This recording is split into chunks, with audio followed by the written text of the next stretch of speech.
আসসালামু আলাইকুম রহমতুল্লাহি ওয়াবারাকাতুহু। প্রিয় দর্শক, আপনাদেরকে আজকে এমন একটি দিনের গল্প শোনাবো, যে দিনের জন্য শুধু আমি একা নয়, গোটা মুসলিম উম্মাহ সকলেই অপেক্ষাতে থাকে। জীবনে একবার হলেও তোমার কাবার গিলাফ ধরার সুযোগ করে দিও আল্লাহ। শুধু আমি আপনি নয়, প্রতিটি মুমিনের মনের একটা আকাঙ্ক্ষা থাকে, আল্লাহ যেন আমাকে জীবনে একটি বার হলেও তার মক্কা এবং তার বন্ধুর সোনার মদিনা যাওয়ার সুযোগ করে দেয়। তো আজ থেকে প্রায়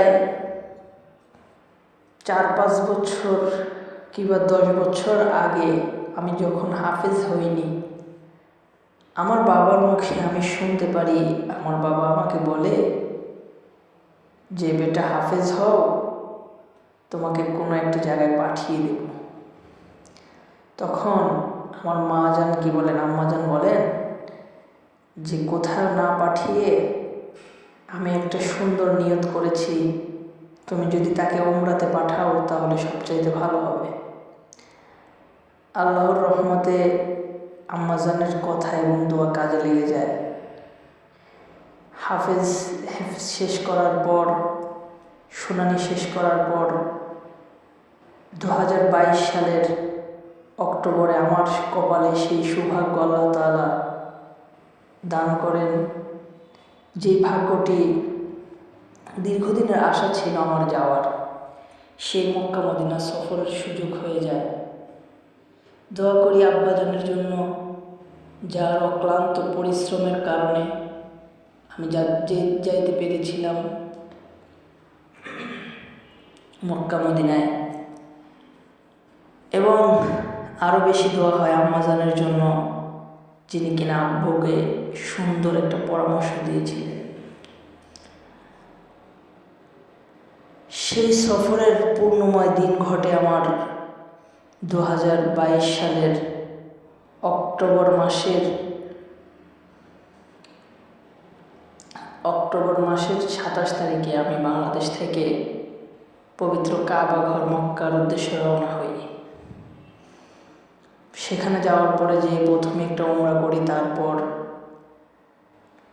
দ্বিতীয় উমরা করার জন্য চলে যাই আয়েশা মসজিদ। হযরত আয়েশা রাদিয়াল্লাহু তাআলা আনহা জামে মসজিদ থেকে ইহরাম বেঁধে আবার আসি।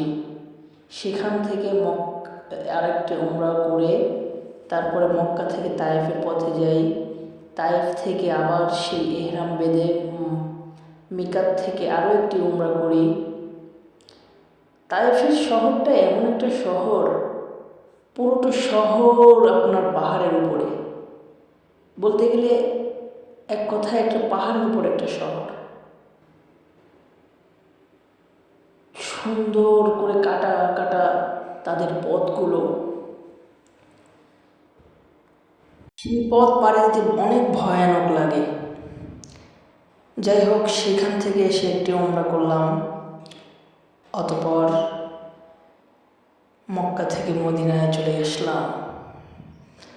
মদিনার বিভিন্ন স্পটগুলোতে ঘুরে আসলাম। জিন পাহাড়, হযরত ওসমান রাদিয়াল্লাহু তাআলা আনহুর খেজুর বাগান, তারপরে আরও বিভিন্ন জায়গা যেগুলো আছে,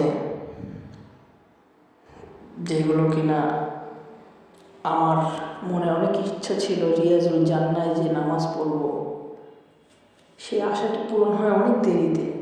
রিয়াজুল জান্নায় যে 2 রাকাত করে 4 রাকাত নামাজ আদায় করতে পারি। অবশেষে সকল সফর শেষ করে মদিনার এয়ারপোর্টে চলে আসলাম।